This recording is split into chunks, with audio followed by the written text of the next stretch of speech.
Graças a Deus. Meus irmãos, eu quero compartilhar uma palavra, tema deste propósito, desta campanha, livro do Êxodo, capítulo 14. Vamos ler alguns versículos. Graças a Deus. Já estamos aquecidos, né? Foi chegando, a missionária Elaine já mandou a gente trabalhar aqui. Manda quem pode, obedece que tem juízo, né? Nossa missionária mandou, a gente já acendemos aqui o pavio, coisa boa. Experiências novas que Deus nos dá, não é verdade? Graças a Deus. Livro do Êxodo, capítulo 14. Vamos ler alguns versículos. Versículo 1. Então falou o Senhor a Moisés, dizendo: fala aos filhos de Israel que voltem, que acampem diante de Pi-Hairote, entre Midigol e o mar diante de Baal-Zephon. E em frente dele assentareis o campo junto ao mar. Então Faraó dirá aos filhos de Israel: estes embaraços na terra, no deserto, os encerrou.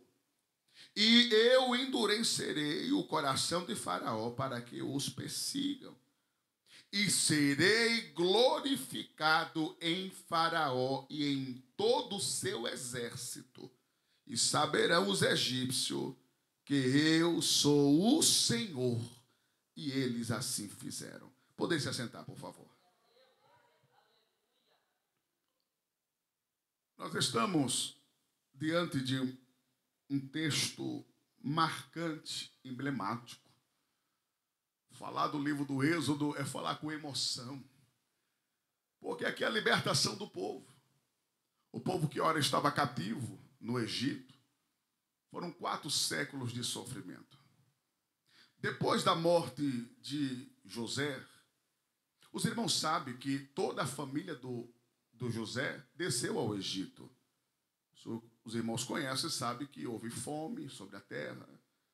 José foi vendido como escravo. Deus ascendeu José como governador. E a história corre em torno disso aí. E Deus elegeu esse homem como um homem grande, poderoso, de prestígio no Egito. Só que José morreu, também o faraó da época de José morreu. O faraó é um título, é um codinome. E outros faraós vieram ao trono e esqueceram, aborreceram do tratado, do pacto que Deus havia estabelecido no Egito através de José. E 400 anos se passaram. 400 anos se passaram e este povo aqui, mesmo sendo escravizado, começou a crescer. Começou a multiplicar. Porque havia uma promessa. A promessa de Abraão estava sobre a vida desse homem. A promessa de Abraão estava sendo perpétua. Quando o Senhor chamou Abraão, disse que Abraão iria ser pai de uma grande nação. Você pode imaginar a grandeza e o poder de Deus no seu executar? Que até em meio a uma escravidão, Deus faz com que a sua promessa se cumpra. Porque nós, seres humanos, somos perceptíveis ao nosso olhar em ver situações favoráveis para crescimento. E quando é desfavorável? E quando a situação, como aqui, era de escravidão, de martírio, de sofrimento, de dor, e ainda assim Deus fazia o povo crescer. O povo multiplicava. Nessa ocasião, era mais de 2 milhões de pessoas. Só que havia um porém. Esse povo aqui plantava, colhia e entregava para o Egito. Era um povo que trabalhava, dava duro, só que entregava nas mãos do inimigo, porque ele eram os seus vassalos. Mas um dia o Senhor ouviu o clamor do povo. Um dia o Senhor ouviu o grito, o gemido. Saiba que Deus ouve o grito. Saiba que Deus ouve o gemido do seu coração. Saiba que o Senhor contempla, vê, Ele enxerga. Provérbio 15, verso 3 diz que os olhos do Senhor estão em toda a parte. Contempla quem é bom, quem é ruim. E os olhos deles são como chama que de fogo. Os olhos do Senhor vê tudo. O que os seus olhos não vê, os olhos do Senhor vê. Pronto. O que o seu ouvido não ouve, o ouvido do Senhor ouve. E quando Deus resolve descer, porque viu e ouviu, Ele desce para poder resolver. É isso que Deus faz. O que está acontecendo aqui nada mais é do que a injúria de um faraó que decidiu massacrar, humilhar o povo, escravizar o povo. Aí o povo agora começa a clamar a Deus, começa a gritar por socorro, e Deus agora decide descer para poder salvar, libertar o seu povo. Qual tem sido o seu clamor? Qual tem sido o seu grito? Qual é o seu grito? Qual é o seu pedido diante do Senhor? O que você tem clamado a Deus? O que você tem pedido para Deus? Ele está te ouvindo. Haverá uma intervenção de Deus nessa história. Haverá uma manifestação do Senhor. Deus, Ele se manifesta no deserto também. Deus se manifesta nos vales também. Haja visto que quando o Senhor levantou a Moisés, observa a história de Moisés. Acontecia agora um grande morticínio, as crianças estavam sendo mortas. Havia sido dado um decreto para que mate todos os primogênitos. Só que o Senhor, no meio da matança, no meio da dor, do sofrimento, o Senhor decide se manifestar.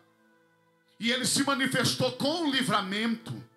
E o livramento se deu dentro da casa de Joquebede. Porque aquela mulher estava grávida. A promessa estava sobre a casa dela.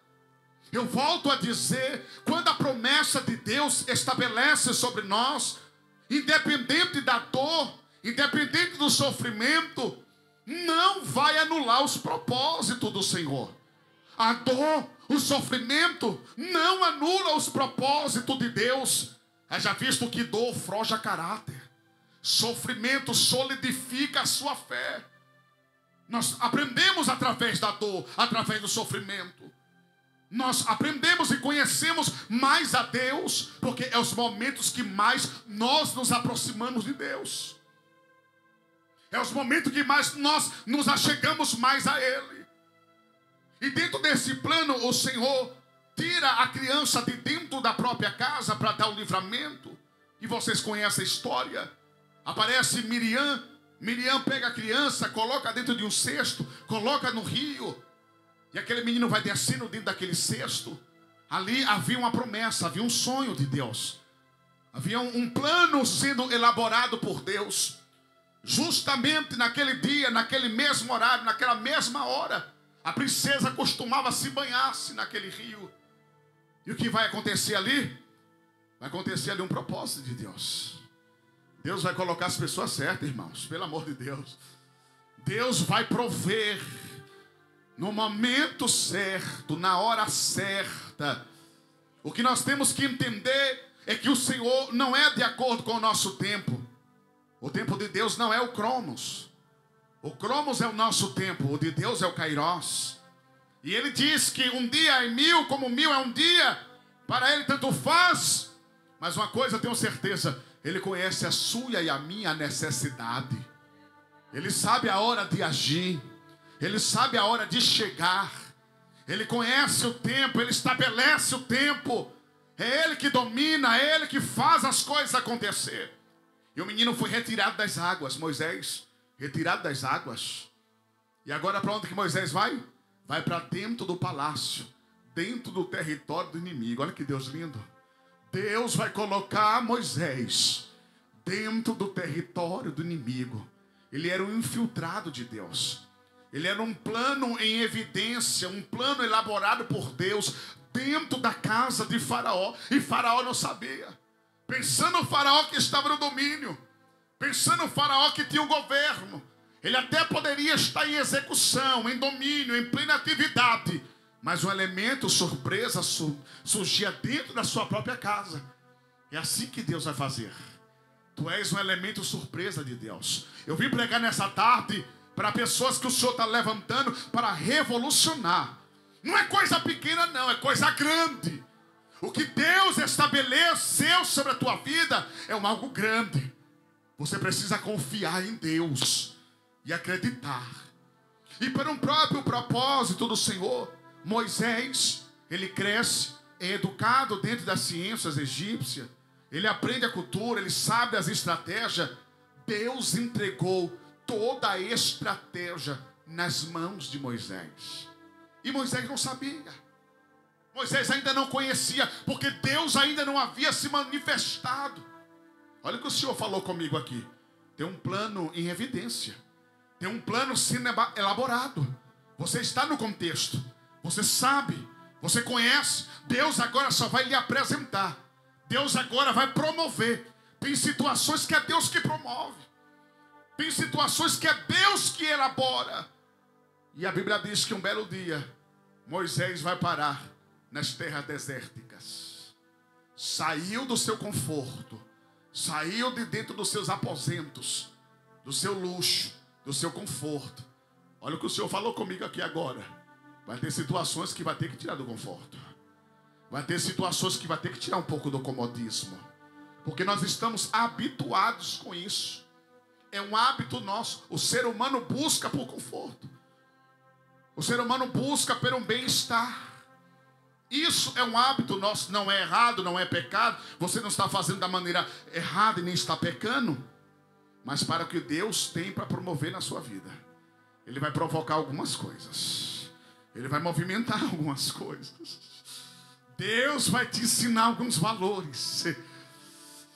Deserto é escola para Deus nos ensinar. Deserto é lugar de formação de propósito. E quando o Senhor se apresenta para Moisés, pastor Raimundo, se apresenta naquela sarça que queimava e não consumia aquela planta. Era o Deus Yahvé, o Deus de Já, o Deus que estava chamando e convocando a Moisés para fazer parte de uma das maiores façanhas que o mundo ia contemplar. Quando Deus separou a Moisés, o Senhor fez questão de dizer ao Moisés: você vai fazer o seguinte, a partir de agora, tu vai tirar essas alpacas dos seus pés aí. Essa terra que daqui em diante que você vai pisar serão terras santas. Moisés, faz o seguinte, a partir de hoje, tudo aquilo que você aprendeu, tudo aquilo que você se formou, tudo aquilo que um dia você conheceu, tudo um dia que você, ai meu Deus, que você teve por base de formação, tudo isso, você vai fazer o seguinte, você vai deixar de canto, porque a partir de agora, você vai viver experiências comigo. Elai Johel Avassel Adjocomanacan. Esse é o chamado de Deus. Deus está lhe convocando para você se ausentar de algumas coisas daqui da terra para começar a viver algumas coisas do céu. Deus está selecionando pessoas aqui para viver coisas espirituais. O Senhor está reservando algumas pessoas aqui e está dizendo: até o dia de hoje você foi com as suas convicções. Você foi através da cultura, do ensino, da família, da herança, herdade. Até o dia de hoje você foi dessa forma. Mas eu estou lhe trazendo hoje aqui para poder marcar a sua vida, para poder separar você, para viver um propósito maior comigo. Deixa eu ver quem tem essa disposição para viver coisas maiores com Deus. A separação de Deus com Moisés foi assim. O Senhor separou a Moisés por meio de uma sarça ardente. Acontecimentos notáveis iriam acontecer através de um menino hebreu chamado Moisés, que vinha a ser príncipe lá no palácio de Faraó.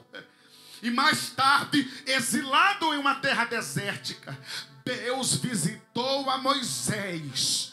Quando Deus visita alguém, não é mais a mesma coisa. Eu vou repetir para você entender. Quando Deus visita alguém, independente do lugar, independente das circunstâncias, independente do que está vivendo ou o que está passando, quando Deus visita, as coisas mudam. O Senhor me deu aqui autoridade para poder falar um momento da minha vida. Deus me deu aqui a liberdade para dizer que no dia que o Senhor me visitou, missionária Elaine, o Senhor foi me visitar dentro de uma casa de detenção. Estava preso, recluso da minha liberdade. Estava caído dentro de uma cela fria e escondida.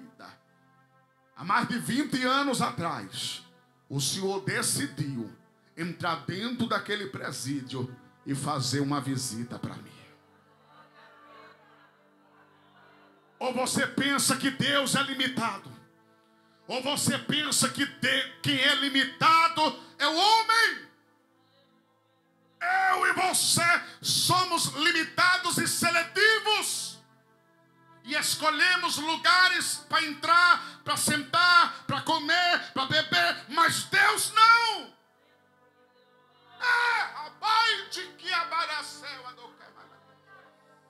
E quando ele entrou ali dentro, era um momento apreensivo da minha vida.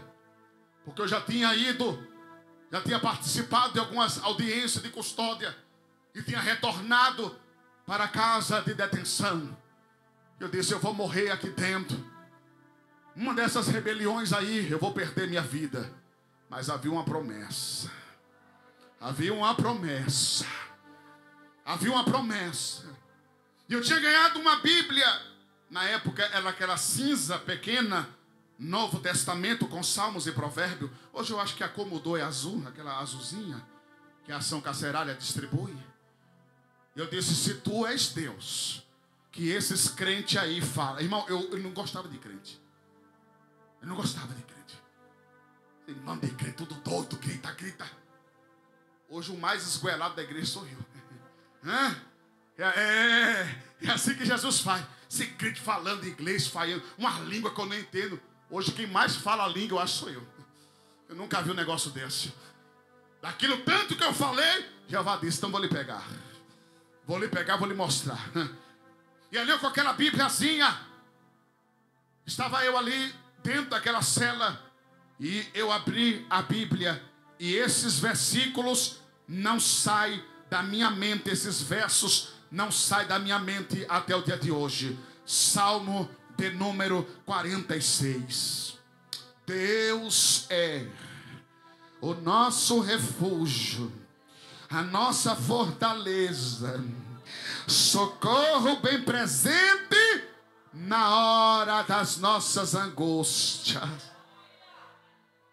Pelo que nós não temeremos, ainda que a terra se mude, ainda que os montes se transpassem para o meio dos mares, há uma corrente de águas. Há uma corrente de águas. Toreve nasce chorro montro com. Ele que me antos como a falva do reforgue meneste minai. Eu estou sentindo a presença de Jesus. Há um rio cuja corrente de água alegra a cidade de Deus, o santuário da morada do Altíssimo. Deus está no meio dela. E quando eu lia esses versos, me estremecia por dentro. Quando eu lia essa palavra, algo queimava no meu coração. Eu não conhecia a Deus, mas Ele se apresentou para mim. E o último verso, o verso 10 e o 11 diz: aquietai-vos e sabeis que eu sou teu Deus. Serei exaltado entre as nações, serei exaltado sobre a terra, o Senhor dos exércitos está no meio dela. O Senhor está no meio. O Senhor está no meio. Irmão, o Senhor não está lá, nem acolá, nem não. O Senhor está no meio. O Senhor está no meio. O Senhor está no meio. O Senhor está no meio. Você pode sentir a presença dele aí no meio. Para resumir, o conchavo do testemunho estava ali dentro daquele sistema prisional. A condenação era 17 anos, 6 meses e 4 dias. Condenado estava ali. Mas o Senhor desceu e disse: tu és meu. Tu és meu.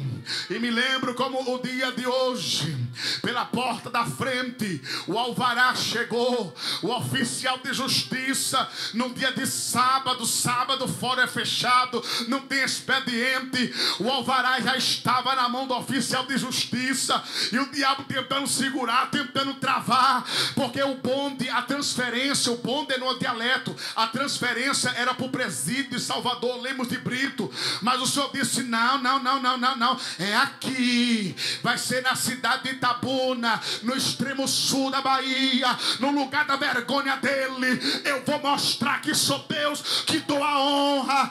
Aí quando foi no dia de sábado pela manhã, o oficial de justiça, doutor Alexandre Feitosa, chegou lá com aquele cabelo de bagunçado, com aquele olho roxo, parece que não dormiu a noite toda. Aí chamou meu nome, o Wendel Santos de Jesus: assina o teu alvará, porque foi a noite toda uma perturbação. Dizia no meu ouvido: vai levar o alvará.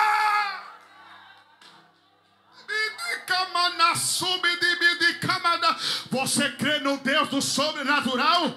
Você é Messias, Jorefaua, pastora, Benecando, Camanô, Amidikimido, Camanô, Camaná, Camaná. O Senhor disse assim: conta o meu testemunho, porque a minha serva precisa ouvir. Deus já assinou.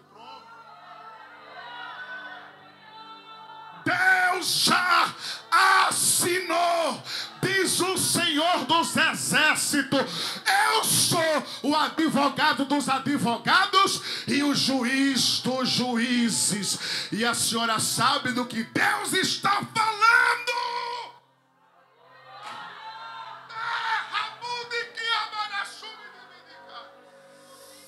Meu Deus do céu, meu Deus do céu. Ai, Jesus, a presença de Deus está no nosso meio. Você pode adorar, você pode exaltar o nome de Jesus.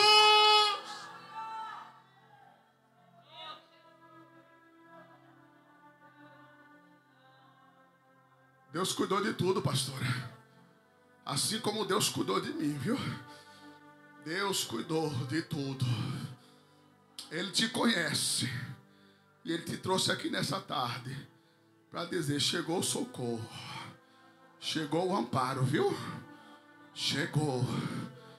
Quantos dias, quantas noites, entra ano e sai ano, e estou dizendo: Deus, como a sova assim indicando canto, Deus, menessante o que eu avassaio, tu me prometeu, Senhor.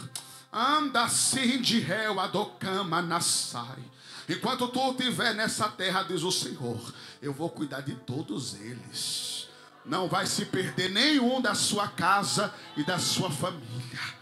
Terra solvecandoca, aquietai-vos e sabeis que eu sou Deus. Ele está no meio, irmão.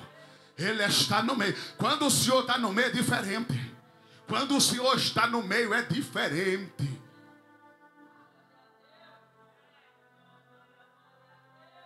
Está chegando recursos. Está chegando recursos. Eu vi o recurso de Deus chegando. Está chegando recurso. Era como se eu olhasse e tivesse visto o saldo da conta já chegando assim, já no finalzinho. Aí Jeová dizendo assim: eu vou botar mais tanto assim, ó. Deus está providenciando. Deus vai alargar. Eu vejo Deus alargando assim o espaço assim, ó. E dizendo, eu vou colocar vocês aqui, nesse lugar aqui. E Deus vai encaminhar tudo. Eu sou o empresário.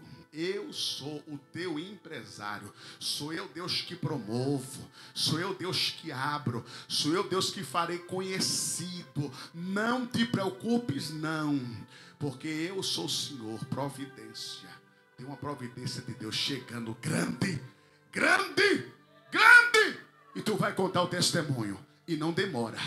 Não demora, diz o Senhor dos Exércitos. O livro do Êxodo, para mim caminhar aqui já para uma conclusão. O livro do Êxodo, eu dividi aqui em 3 partes. Na primeira parte, Israel está no Egito. Se os irmãos observar e onde convém comigo, no capítulo 1 até o capítulo 12, aqui mostra a escravidão do povo. Mostra que Deus escolhe Moisés. Deus envia Moisés a Faraó. Deus envia a praga que atinge o Egito. E também se estabelece a Páscoa. Na segunda parte, Israel está no Sinai, nas terras do Sinai. A entrega das leis, do capítulo 19 ao capítulo 40, a entrega das leis, as instruções para o tabernáculo, a lei que foi quebrada e a construção do tabernáculo. Se os irmãos observar aqui, há um período que Deus está estabelecendo a sua nação. Deus está dando como forma de constituição. Deus está constituindo. Quem foi o constituinte da nação de Israel foi Deus. Foi Deus que escolheu Israel. Foi Deus que deu esta nação ao mundo para que conhecesse que aquela era a nação da escolha de Deus. Irmãos, toda vez que eu falo de Israel, a minha língua coça. Infelizmente, um desgoverno famigerado aí que é usado por Satanás falou asneira de Israel. Falou coisas que ele não tem, nem sabe procedência. Ele não sabe o tamanho do mal que ele trouxe para a vida dele, se ele não se arrepender. Irmãos, eu quero ser boca de Deus aqui e deixo registrado. Ai daquele que toca, irmãos. Ai daquele que toca em um só fio de cabelo. Não fica para contar história. E até a descendência Deus extermina. Deus ainda mata. Deus ainda mata. Não é preso e nem é processado. Deus mata. Ponto final. Nós, como igreja, amamos a Israel. Esse desgoverno não nos representa. Não se preocupe.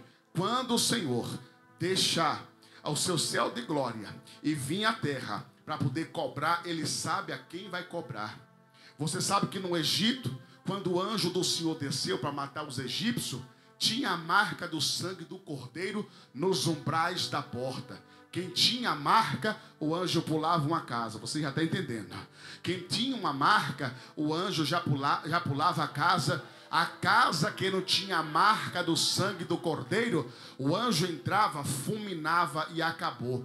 Eu não compactuo, mas de gênero, grau e forma nenhuma com essa situação que nós acabamos de ver. Abençoados são aqueles que te abençoarem, Israel. E amaldiçoado é a Bíblia. Irmão, se tivesse diferente na Bíblia, eu acreditava. Se tivesse qualquer outra coisa aqui na Bíblia, eu também acreditava. Mas a Bíblia diz: abençoados são aqueles que te abençoar, Israel. Amaldiçoados são aqueles que te amaldiçoar. Acabou. É Deus falando. Oremos pela paz em Jerusalém. Haja paz dentro dos muros de Jerusalém. O nosso papel é orar. Orar.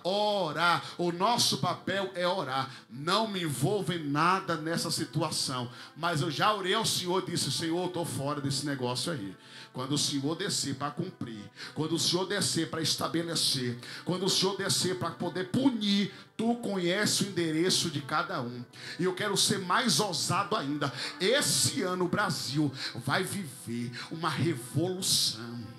Este ano ainda, irmãos, vai ter uma reviravolta de Deus tão tão grande. Ou você está pensando que o Senhor não está tocando no coração de Faraó, endurecendo o coração dele para poder perseguir, para poder ir nas mídias, falar e dizer: é Deus que está endurecendo, é Deus que está dizendo: vai, Faraó, pode ir, porque na hora certa eu terei um acerto contigo.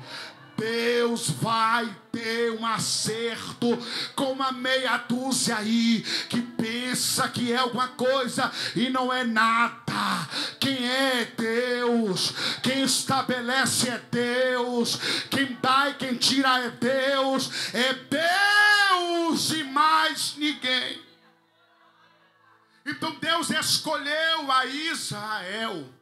E nessa ocasião aqui, o povo estava escravizado. E o Senhor levanta Moisés. Moisés é o legislador. É aquele que Deus escolheu para conduzir o povo. E a ordem do Senhor era uma ordem muito explícita. Capítulo 14, versículo 1. Então falou o Senhor a Moisés, dizendo: fala aos filhos de Israel que volte. Deus, por bem, decidiu fazer com que o povo voltasse. O povo já estava indo, já estava caminhando. Mas Deus disse: peraí, não, deixa eu fazer aqui algo diferente. Eu disse para você que Deus é Deus de coisa nova, né? Deus é Deus de coisa nova. Já estava até andando, já estava até progredindo, já estava até caminhando. Mas o Senhor disse: peraí, está muito fácil. Não, deixa eu fazer algo aqui. Deus sabe fazer. Deixa eu fazer algo aqui. Volta, pede para esse povo voltar. Voltar para onde? Volte e acampe diante de Pi-Hairote. Pi-Hairote no original é beco sem saída, o lugar que não tem saída. Deus colocou o povo lá diante de Pi-Hairote. Aí agora eu vejo as desconfianças, as dúvidas, as incertezas, as murmurações. Sem antes saber o que Deus tem para fazer. Sem antes saber o que Deus está promovendo. Não conhece, não duvida. Não tem conhecimento, ainda não critique nem murmure. Calma, Deus está fazendo. Não queira ensinar Deus a fazer. Calma, Deus está fazendo. Fica tranquilo, Ele sabe fazer mais do que eu. Ele sabe fazer mais do que você. Isso eu lhe garanto. Isso eu garanto para você. E depois o Senhor disse: tu vai ficar entre Migdol. Migdol aqui, na verdade, é montanhas intransponíveis.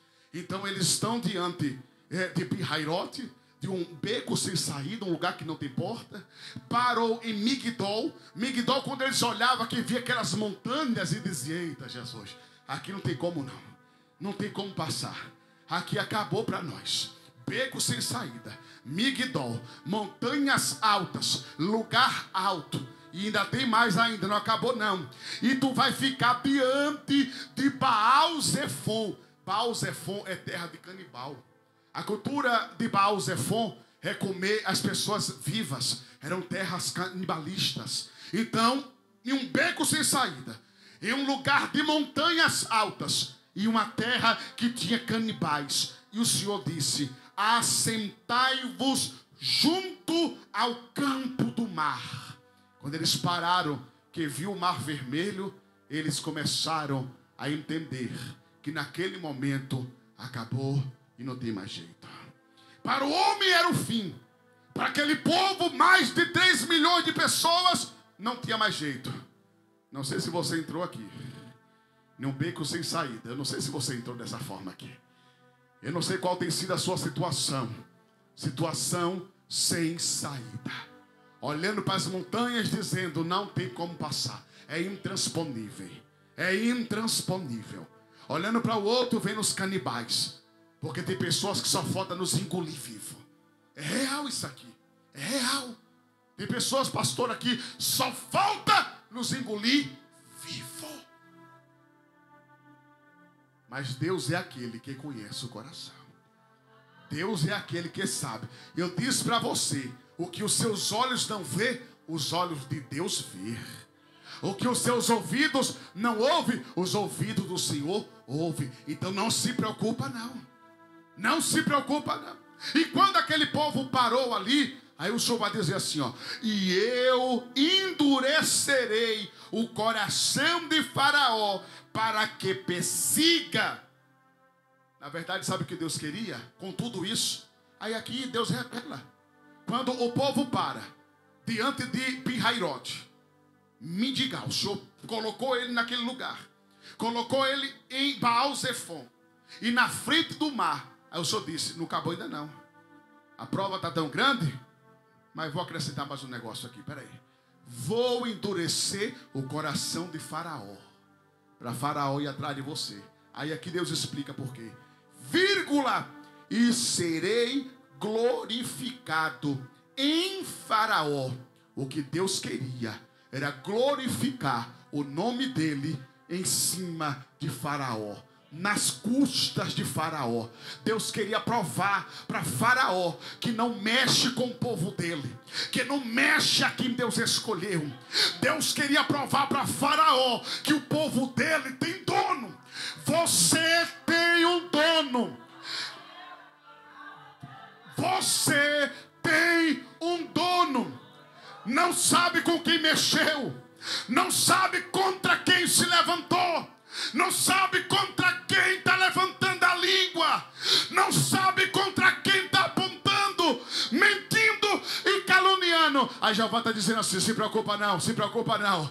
Eu vou glorificar o meu nome em cima dessa situação. E saberão não só o Faraó, mas todo o seu exército, que eu sou o Senhor. E eles o fizeram assim. E quando a Bíblia diz que o Senhor fez com que aquele povo parasse diante do mar, aí agora Deus vai dar um tratamento a Moisés. Porque o povo começou a murmurar. O povo começou a entrar em uma tribulação. No deserto veio aquela tribulação sobre o povo. No entanto, não era para eles pararem. A ordem que Deus havia dado é para que eles fossem adiante. Mesmo diante de tudo fechado, mesmo diante de tudo travado, não poderia parar. Não poderia parar. Você tem que continuar. Continua. Seja forte. Seja valente. Seja corajoso. Não pare. Não desista agora. Continua. Continua. Na tribulação, Deus mostra a sua glória. Era um beco sem saída, mas Deus, Ele é especialista em criar saída aonde não tem. Deus, Ele é, vou repetir para você entender. Deus, Ele é especialista para criar saída aonde não tem. São Lucas capítulo 1, versículo 37. Porque para Deus,